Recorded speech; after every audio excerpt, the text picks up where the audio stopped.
The immigration law of 1965 defines a new reality. That same year, another important legislation is the Civil Rights Act. Within the Civil Rights Act, there's a recognition of many of the injustices, especially done against the African American population of the country, and others, and Latinos to a lesser extent are part of that reality. But the Immigration Reform Act of that year creates a new reality because it changes the quota system. Up to that point, the system of migration greatly favors European countries, the white folks, the superior people. Finally, there's space for people from Asia, from Africa, and also it, for the first time, defines the Mexican migration, because Mexicans have been crossing the border. They weren't subject to the immigration quotas of the past. And with the legislation of 1965, all of a sudden now they are accounted for in immigration patterns. In the middle of all this, then, Latinos begin to find their own voice. Now, it's a separate voice. The Cubans get a very strong voice very quickly. They are well organized, they're well educated, but the Puerto Ricans are seeking a voice. The Chicano movement in the Southwest is seeking a voice. And largely because of the civil rights movement that mostly was led by African Americans, Latinos are also finding their voice in the midst of all of this. In the midst of, I didn't mention in the first video, the United States intervention in Dominican Republic, Santo Domingo, 1963, is going to begin a migration now of people from Dominican Republic, especially into the northeast of the United States. So again, intervention, take over Mexico, large migration. Making Puerto Rico a colony, large migration. The U.S. control over Cuba, even though it was a semi-independent country, if you will, creates the Cuban migration. During the 1960s and 1980s, one's going to see new migratory patterns. And one's going to see three large areas of concern for migrants: the farm labor movement, the sanctuary movement, and then the work toward a new law to deal with the undocumented. So what's happening in the 1970s and 80s in Latin America is that the Cuban Revolution, in a sense, is being exported. Yes, the Soviet Union, Cuba are supporting guerrilla movements, but the United States is supporting extremely oppressive governments that are justified, and they're always, often very extreme treatment of their own people is justified because they're fighting communism. So you will see, especially in El Salvador and Guatemala, which later will be exporting people, 200,000 people killed in Guatemala, 70,000 people killed in El Salvador, mostly innocent people, all in the name of fighting communism. And in the middle of all of that, then, of these civil wars, we get the situation where people start fleeing, trying to get to the United States to ask for political asylum, trying to get to Canada for refugee status.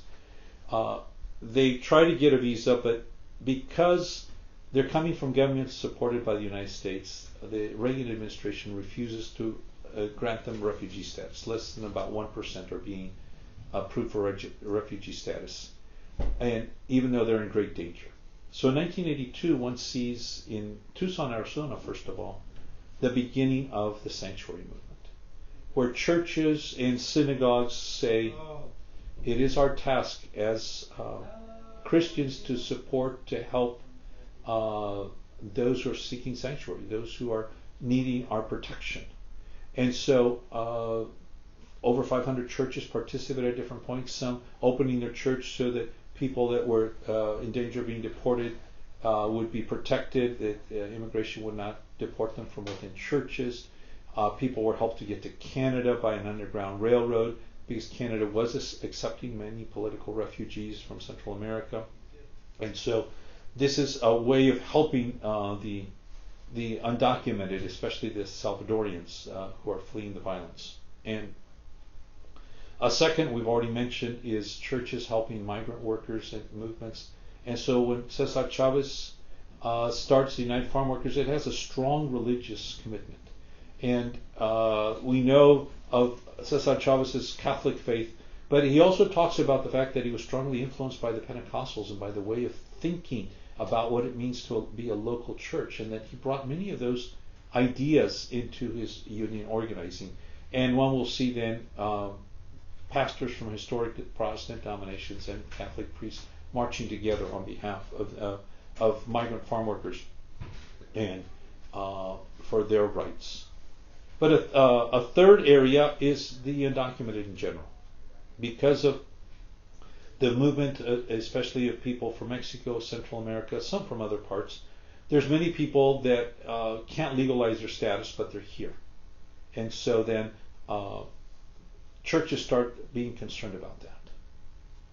A different refugee crisis develops in 1980 with the Mariel boat lift because of political tensions between the United States and Cuba and between Latin American countries and Cuba. Fidel Castro first allows Cubans to enter the Peruvian embassy and then many embassies in Havana, then opens the Mariel harbor and allows boats from Miami, from other parts of the United States to come in and take people back to the United States because the United States will accept them as political refugees if they land on American soil.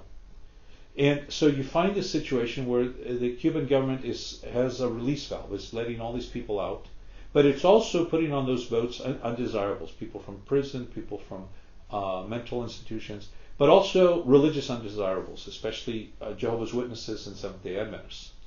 And so in the months that the Mariel harbor was open, over 125,000 Cubans left Cuba and settled in the United States, given refugee status supported by churches. In the midst of that, organizations start developing, usually with church influence, organizations like Carecen, later on Chirla, that are working with Central Americans in particular, but other organizations and church movements that are working now to protect the undocumented.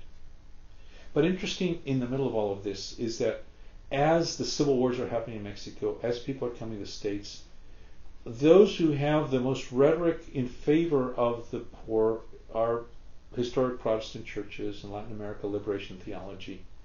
But the poor find in Pentecostalism the spiritual response that they're looking for. And so it's said in Latin America, but it's also applicable to the United States. Liberation theology opted for the poor, but the poor opted for Pentecostalism. 1986, the next time there is an important immigration bill and a law, the Immigration Reform and Control Act of 1986, addressed that growing undocumented population by offering amnesty. It was a heady time for churches and leaders because a Republican president supported the legislation and created the environment for it to pass. I mean, he talked strongly about these people are already integrated into our environment, into our country, their benefit to us. We should find a way to legalize them. And churches got together to train, to help, so that people could legalize their status through the immigration law. But as the population continues to grow, especially in the 1990s with legal migration, family reunification, legal U.S. intervention in Colombia, a million Colombians end up in the United States, continual migration from Central America and other places, there's also a backlash in the United States. Here in California, in 1984, Proposition 187 made it illegal to provide social support to any non-citizen, including legal immigrants. And so that was an anti-Latino backlash. Operation Gatekeeper, started by President Clinton. We tend to forget that the first person that started to build that wall was President Clinton. Through Operation Gatekeeper, he started building the wall between San Isidro and Tijuana on the Baja California border to control undocumented immigration.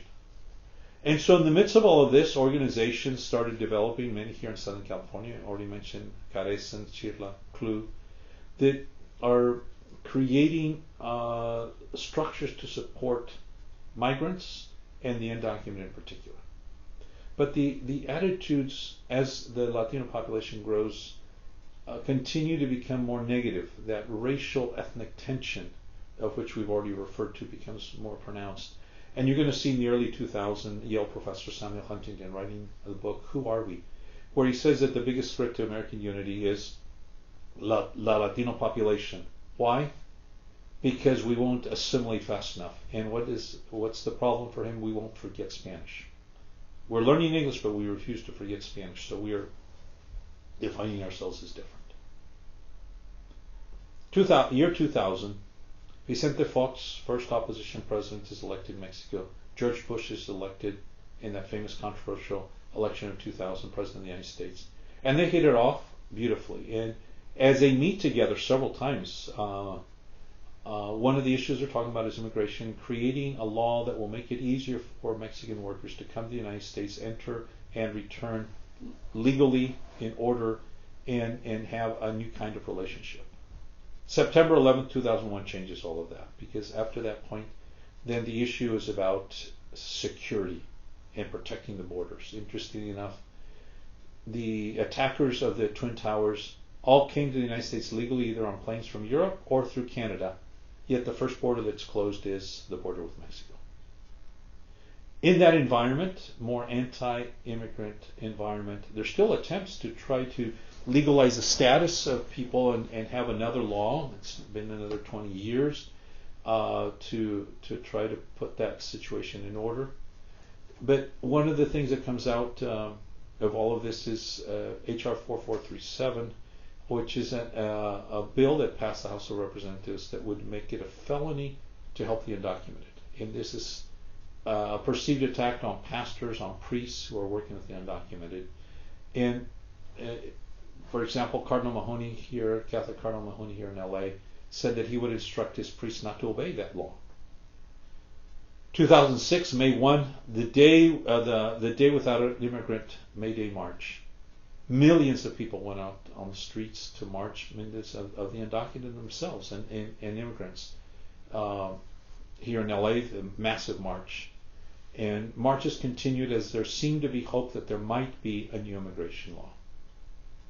Christians, clergy in general, played important roles in these marches, encouraging people, walking with them, in a sense sometimes serving as protection of people so that they'd feel safe being a part of these. We come to 2008, President Obama is elected. There's a lot of hope that he will work for immigration reform, and he says he will. But he becomes the president that ends up deporting most people, assuming that if he was strong on deporting the undocumented, he would get Republican support for an immigration reform law. Such was the number of deported that he ended up being called deporter-in-chief. The environment continues to become polarized. 2010, Bill 1070 in Arizona, which again tries to control and make it very difficult for migrants to live in Arizona, is passed. And so that environment becomes more polarized. But we also see pastors and leaders responding. La Red de Pastores y Líderes was formed at that time. When you see Protestants and Catholics marching together, leaders especially, and not just historical Protestant, but Pentecostals and evangelicals, you see that something has changed, that now there's an attitude. And part of that attitude is the fact that Latinos are becoming an important part of the churches. Today, about 40% of Catholics in the United States are Latino. Denominations like the Assemblies of God, Seventh-day Adventists, the Church of God, depend on Latinos for their growth. And in fact, many of the churches that are growing, in spite of the loss of membership in many churches, the churches that are growing are depending on Latino immigrants and Latinos in general. Fast forward 2016. President Donald Trump runs on an anti-immigrant Build That Wall campaign. The things that had been done to try to help the immigrants in spite of not having a comprehensive immigration law, the Deferred Action for Childhood Arrivals, DACA, that protects young people who were born in Latin America and brought as children, undocumented, so that they can develop a life and future in the only country many times that they know. Temporary protected status, TPS.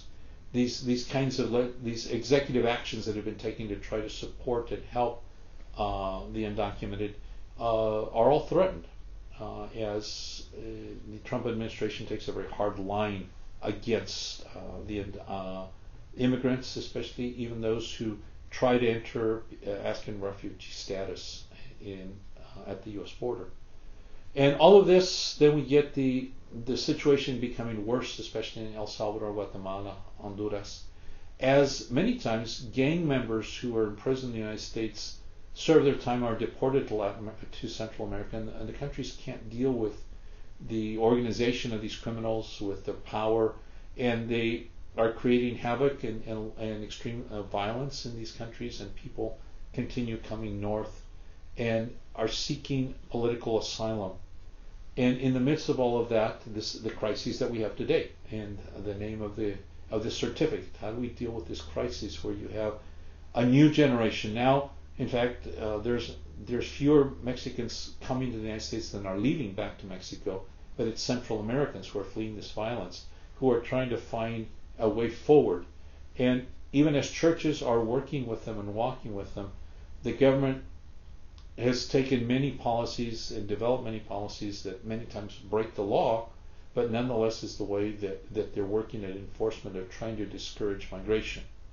And so in this situation, a growing number of churches and even a growing number of people in the United States talk about the need for immigration reform, the need for recognizing the undocumented who are already here, this love of foreigners, movements like Matthew 25.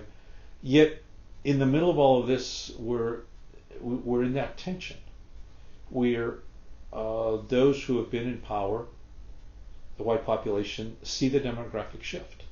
The reality is that by somewhere in the 2040s, the majority of people in the United States will not be of white Northern European descent. And so that creates an existential threat for many people, and they're working against it. And they're saying, hey, wait a minute, this is not what we want.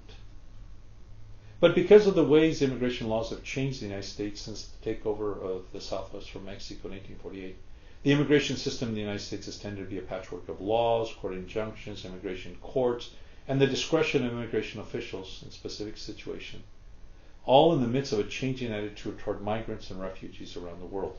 So we're in this environment where Christians are being pitted against Christians who are native to the United States, Christians who are immigrants from Latin America, are pitted against each other. And that migration is challenging U.S. Christians throughout the continent to recognize you can't talk about being a global church or about Christian unity and work against Christians who are over there. So even as churches continue to debate what it means to be Christians and churches together, immigrants are challenging their Christian sisters and brothers to live out their faith commitments. And so the migrants are forcing us to practice the universal and global relationships and realities of the church, even as we Christians in the United States are struggling with understanding what that means for us.